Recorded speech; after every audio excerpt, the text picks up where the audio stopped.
Grab a rifle. We're gonna tear this place apart.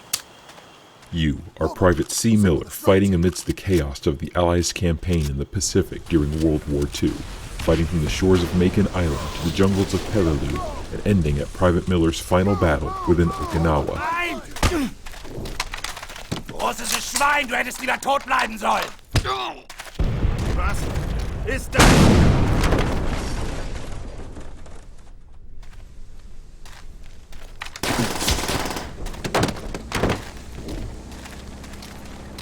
Dmitri!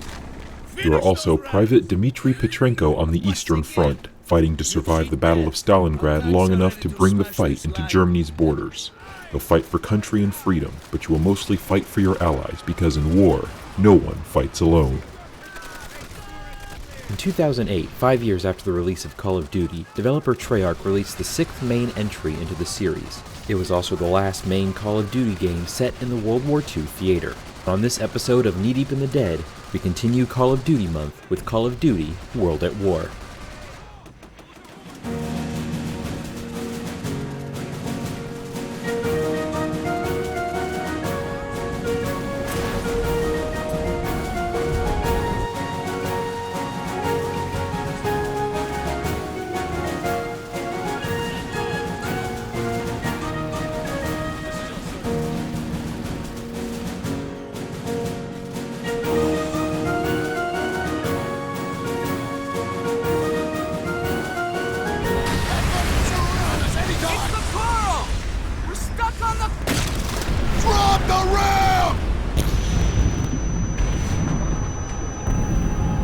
As you might have noticed, we skipped over the other entries in the Call of Duty franchise for this episode.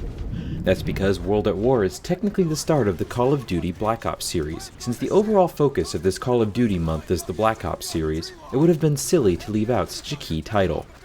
So without further delay, let's talk about the development that went into creating a World at War. Call in rocket strikes on those positions, now! What are you waiting for, Miller?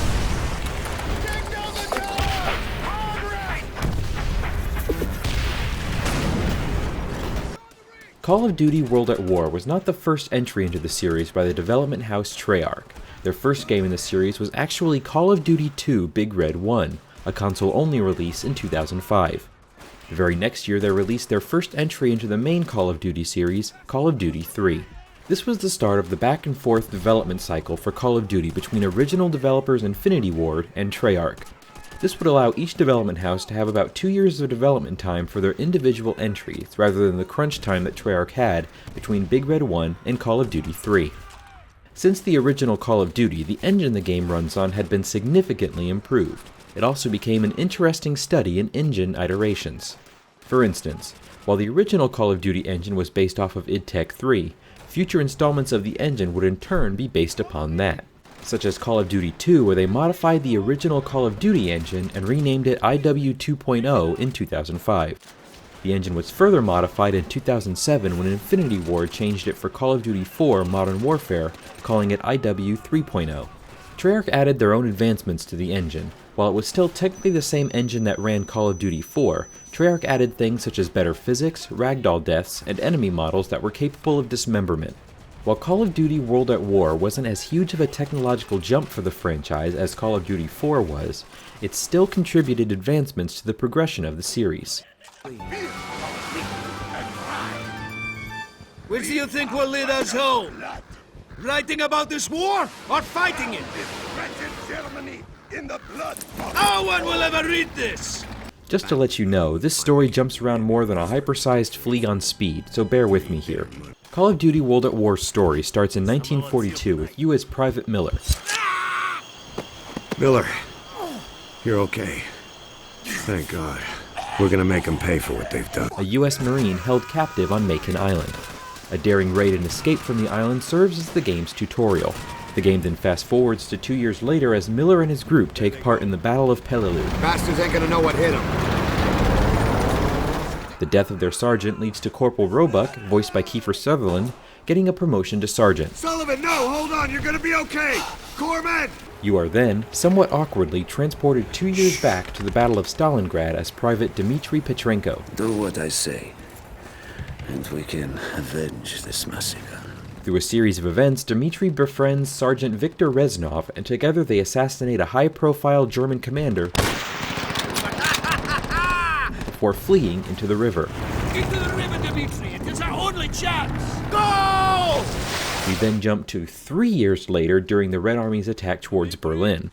Dmitri is rescued by Reznov Once again! You cheat death! when they take part in the Battle of Silo Heights.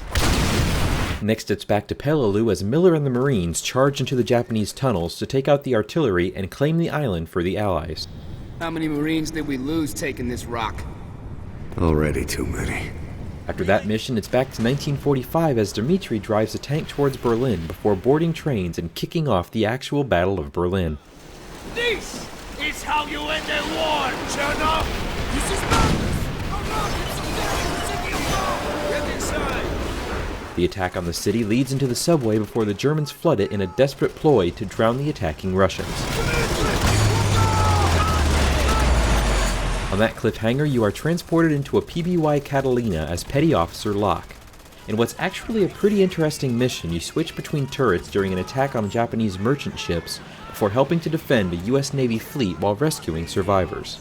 It turns out that action is directly related to the Battle of Okinawa, which Private Miller and company are in the process of attacking. Miller helps to clear the way further inland before attacking the main Japanese stronghold at Shuri Castle.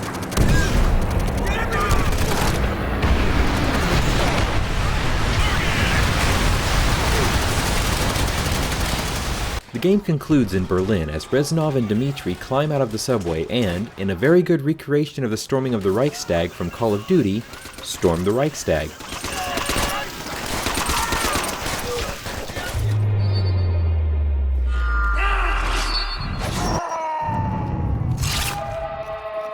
The whole adventure ends in a climactic moment that alludes to the iconic image of the flag above the Reichstag. You can make it, my friend. You always survive.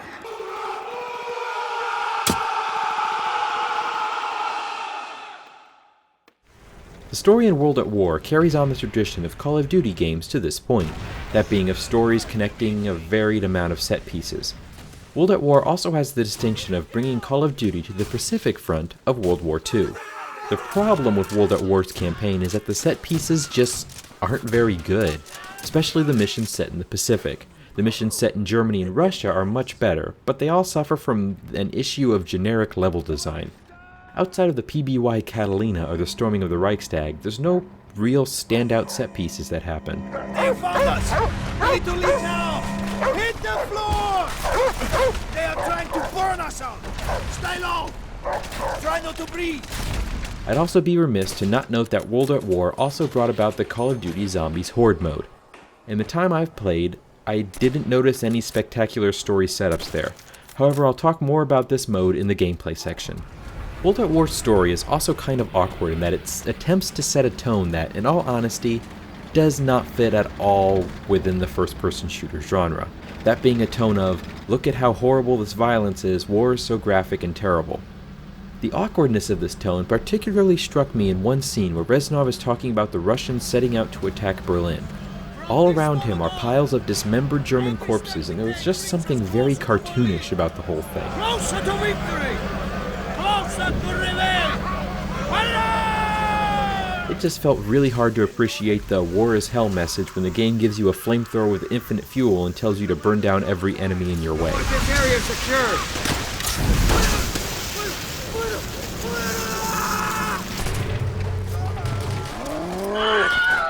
Yep, you guessed it, Nazis. The same Nazis you've been fighting in Call of Duty since the beginning. Although this time you also face identical looking Japanese soldiers during the Pacific missions.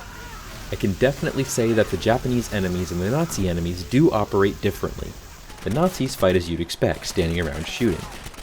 But the Japanese enemies that you encounter utilize a whole different set of mechanics. In the Pacific missions, as you storm the islands, you'll often find Japanese soldiers hiding in sniper posts and spider holes or even camouflaged in grass. They'll also utilize the banzai charge, and while this is somewhat accurate to history, gameplay-wise it seems as largely an excuse to have the enemies charge you like brain-dead automatons. And speaking of AI, the enemy and ally intelligence in World at War is some of the worst I've encountered in an FPS to date. We're talking about surpassing Jurassic Park Trespasser levels of dumb.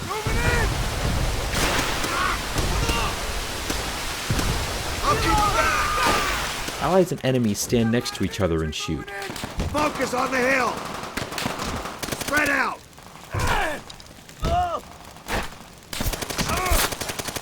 They're closing in!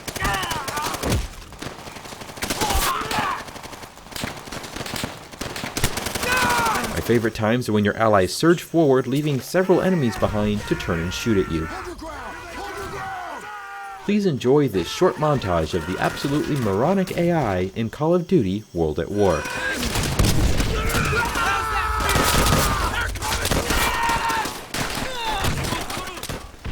Mortar pit behind us. They've got those squads pinned down. Get on those MGs and tear them up!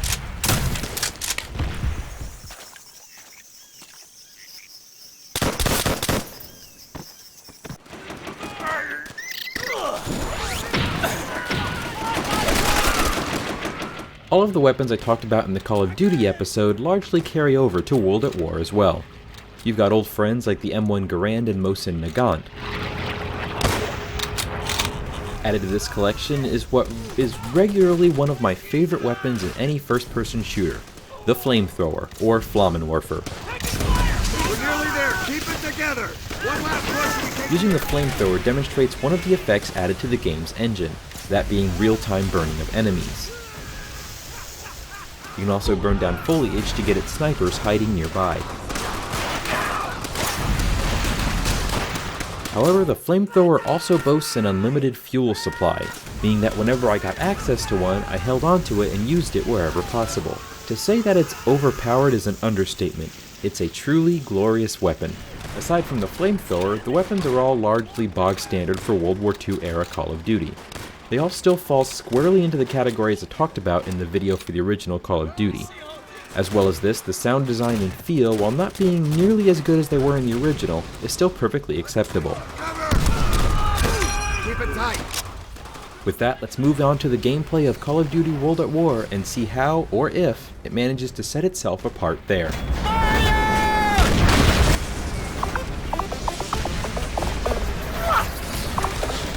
In all honesty, the gameplay is standard. When compared to the sometimes epic and bombastic scenes of the first Call of Duty, there's not really a single set piece that stands out in World at War.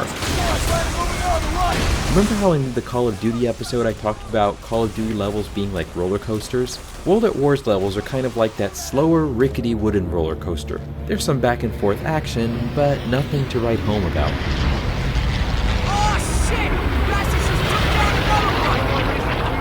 Except, of course, the glitches. World at War has some beautiful, beautiful glitches.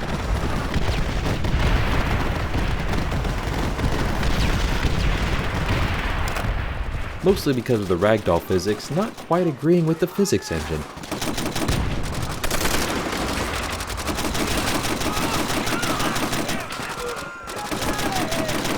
If I really had to pick some standout levels, there would probably be a few of the Russian levels, namely the storming of the Reichstag and the attack on a German camp outside of Berlin. German truck approaching! Dmitri! Blow into pieces before they take position!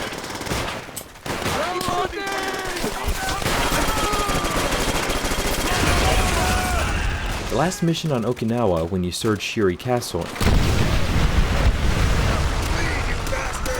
and the PBY Catalina mission are also some standouts. Holy shit! You think anyone's gonna be alive down there? Well, I see multiple casualties in the water. Shit! Poor bastards. We better not be the only ones responding to the distress call. We ain't got room for all of them. Do what we can. Taking us down. The shooting was alright and the flamethrower was fun to use, but the campaign's gameplay was sort of mediocre. Although the aforementioned brain-dead AI made the gameplay a lot more of a slog than it really should have been. One last thing to note is that World at War has rapid action QuickTime events where it is literally press F to not die. The reaction time needed to take care of these is very inhuman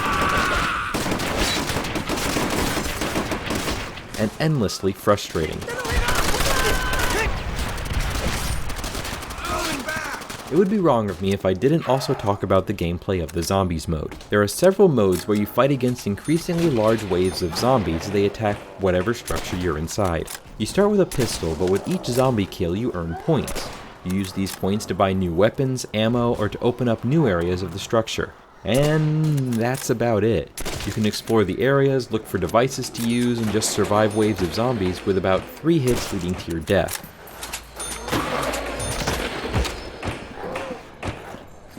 I admit to not really playing with anyone, and the mode is very much not built for single player.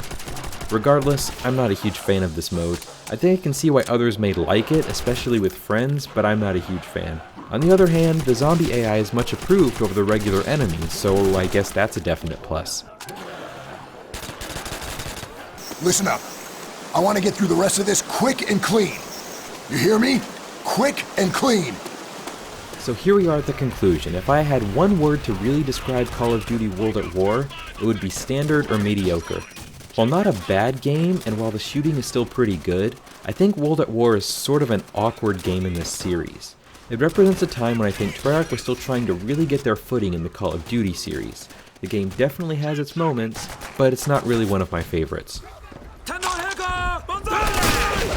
At the time that World of War came out, Infinity Ward had released the official 4th entry in the series, Call of Duty 4 Modern Warfare.